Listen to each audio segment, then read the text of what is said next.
नमस्कार सर्वांना मंडळी. आज आपण ना एक पारंपरिक रेसिपी बघणार आहोत. काय होतंय ना, आपल्या पारंपरिक ज्या रेसिपी आहेत ना त्या इतक्या हेल्दी पौष्टिक होत्या आणि त्या म्हणजे त्या आरोग्याला पण चांगल्या होत्या. त्याच्यात असे कोणतेही घटक नव्हते की ते नाही का डायटिंग बिटिंग करायची जी आजकाल जे काय फॅड आणि त्याच्या विरोधात सगळं खाल्लं जातंय खरं म्हटलं तर ते त्याच्या दृष्टीने ह्या आपल्या पारंपरिक रेसिपी ना खरंच चांगल्या होत्या आणि त्या कुठेतरी मागे पडत चाललेत. म्हणून बरेच जण तर प्रयत्न करतायत. आम्हालाही वाटतंय की त्या ह्या माध्यमातून का होईना सतत जिवंत राहायला पाहिजेत.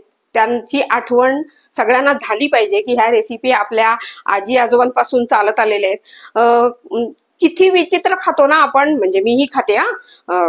एक उदाहरण म्हणून सांगते. साधं घे ना, म्हणजे फळं हे सात्विक अन्नामध्ये खरं तर आहे. फळं, नुसती फळं. पण आपण काय खातो हॉटेलमध्ये जाऊन, मस्तपैकी फ्रूट सॅलड विथ आईस्क्रीम. म्हणजे त्याचं पार काय होतंय ना. पण काय करणार आता, मीही माझ्यात सुद्धा सुधारणा करेन, कारण हे चुकीचं आहे हे कळतं, पण ते वळत नाहीये. सुधारणा करू आपण. तर वेळ आपण जास्त आता लावूया नको. बघूया ती पारंपरिक रेसिपी कोणती आहे ती. चला. आणि आणखीन एक सांगावंसं वाटेल की प्रत्येक गावानुसार त्या ज्या पारंपरिक ज्या रेसिपी आहेत ना त्यांच्यात कुठे फार थोडाफार बदल असतो. तुम्ही सांगा की तुमच्यामध्ये तुम्ही जे करता तीच सगळ्यांना माहिती आहे ती रेसिपी, त्याच्यामुळे त्याच्यात काय वेगळं आहे हे नक्की शेअर करा. तर चला बघूया मंडळी. नमस्कार, तुम्ही ओळख करून द्या बरं तुमची प्रथम.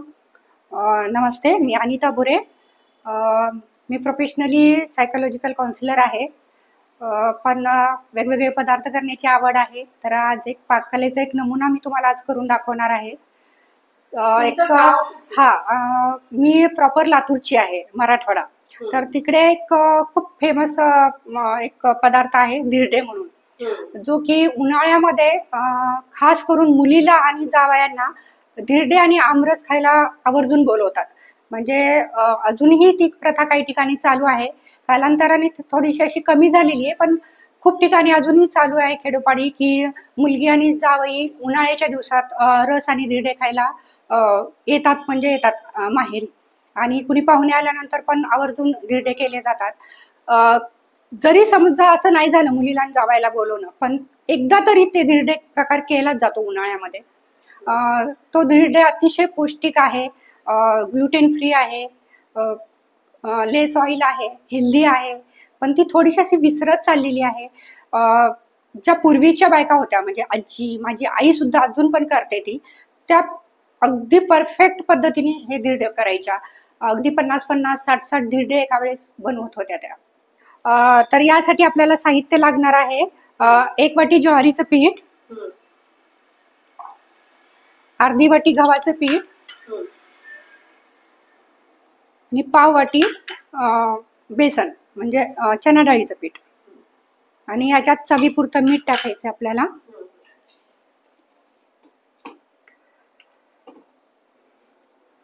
आणि थोडेसं जिरं टाकायचं. याचं एक सरभरीत असं अगदी पातळ मिश्रण तयार करून घ्यायचं. गुठळ्या होऊ द्यायच्या नाही त्याच्या, कारण गुठळ्या झाल्यानंतर ते टाकायला थोडंसं अवघड पडतं. असं कोरडं मिक्स करायचं का? हा, आधी कोरडं मिक्स करून घ्यायचं.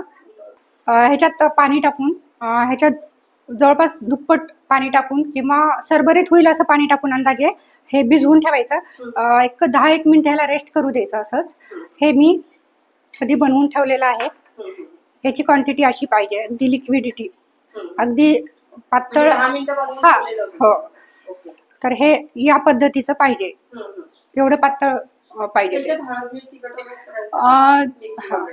जर तुम्हाला हे आमरसाबरोबर, म्हणजे पारंपरिक पद्धतीने तर असंच करतात, पण जर तुम्हाला असे एरवी खायचे असेल नाश्त्याला म्हणा किंवा आवड म्हणून, तर तुम्ही ह्याच्यात आलं, हिरवी मिरचीची पेस्ट टाकून फक्त हे असं विदाऊट रसाचं किंवा आपली हिरवी चटणी, हिरव्या चटणी बरोबर वगैरे तुम्ही खाऊ शकता.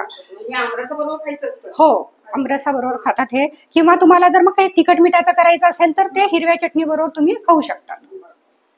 आता आपण हे बनवायला घेऊ. ह्याच्यासाठी एक विशेष तवा मिळतो. तो तवा असा फ्लॅट असतो, एकदम असा सपाट असतो आणि मोठा असतो, बिडाचा तवा म्हणतात त्याला. तर त्या तव्यावर हे धिरडे केले जातात पारंपरिक. आता इथे तो अवेलेबल नाहीये म्हणून मी हा आपला नॉनस्टिकचा तवा वापरते. फक्त 1 चमचा तेल टाकून घेऊ आणि हे तेल कांद्याने पसरून घ्यायचं. विशेष म्हणजे पारंपरिक पद्धती हा कांद्याने पूर्ण तेल तव्याला पसरून घ्यायचं.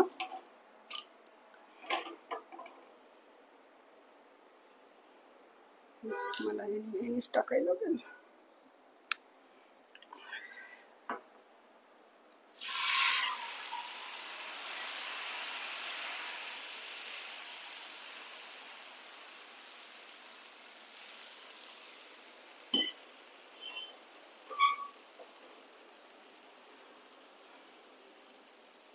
एक 2 ते 3 मिनिटात हे तयार होऊन जातं.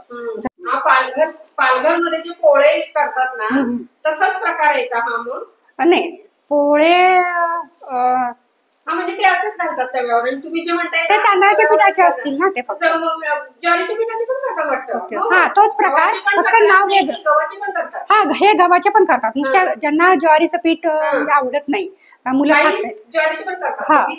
खेडेगावातून करतात वाटतं. तर ह्याचा एक आपण काय करतो, डोसा किंवा उत्तप्पा असा उलटतो ना, तर ह्याला उलटायचं नाहीये. ह्याला फक्त बाजूनी असं आदर हे करायचं, सोडून घ्यायचं,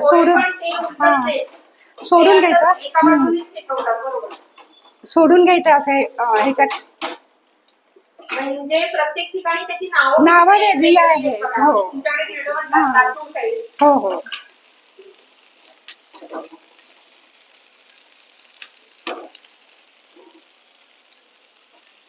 काढून घ्यायचं ना?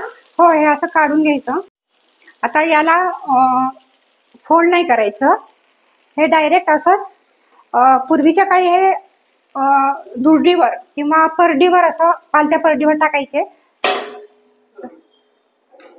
हे थंड होऊ द्यायचं. एका बाजूने शेकायचं, थंड होऊ द्यायचं. थंड झाल्यानंतर मग त्याला चपातीसारखं फोल्ड करून तुम्ही ठेवू शकता डब्यात किंवा. आणि आता हे कसं बरोबर खायचं? हे आता आमरसचा सीझन नाहीये, पण आता आपण हे चटणी बरोबर वगैरे खाऊ शकतो.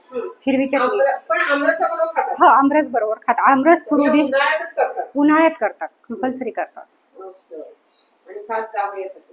लेकीला जावयाला बोलून ज्याला चांगले धिरडे जमतात ती खूप सुगरण आहे असं समजलं जातं. जिला असं हे फार लहान साईज झाली, अगदी आजी किंवा पणजी वगैरे करायची, अगदी फार मोठे करायची ती, बऱ्यापैकी मोठे असायचे ते. मंडळी, आता तुम्ही हे बघितलं असालच, ह्याला धिरडं म्हणतात लातूर साईडला. आणि खास मुलीला आणि जावयासाठी हे बनवलं जातं. त्यांनी बरीचशी माहिती त्याच्यात सांगितली. हाच पदार्थ म्हणजे मला जे माहिती आहे, मी पण बघितलेलं आहे, ह्याला पालघर त्यामुळे तिकडे पोळे म्हणतात त्याला. हा सेम असाच आहे हा पदार्थ. त्यांच्याकडे गव्हाच्या पिठाचं पण केलं जातं. तुम्ही जे कोणी बघताय ना, तर तुमच्याकडे पण ह्याला वेगळं नाव आहे किंवा काय वेगळं, नक्की शेअर करा. आता ही चटणी आहे ना, तर ही चटणी तुम्ही कशाची बनवले?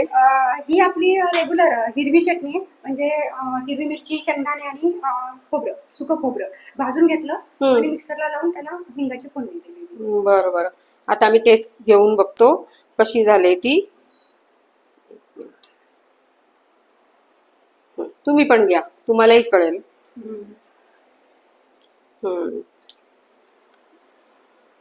चटणी पण सुंदर झाली. तिखट गोड सगळे आहेत. म्हणजे पहिलं तोंडात घातल्यानंतर एकदम जरा हे बसतो चटका याच्या तिखटचा, पण छान झालंय. आणि हे धिरडं पण चांगलं झालंय, प्रश्नच नाही. सुंदर सुंदर. मंडळी, आमचे व्हिडिओ जर तुम्हाला आवडत असतील ना, तर लाईक, शेअर आणि सबस्क्राईब करायला अजिबात विसरू नका.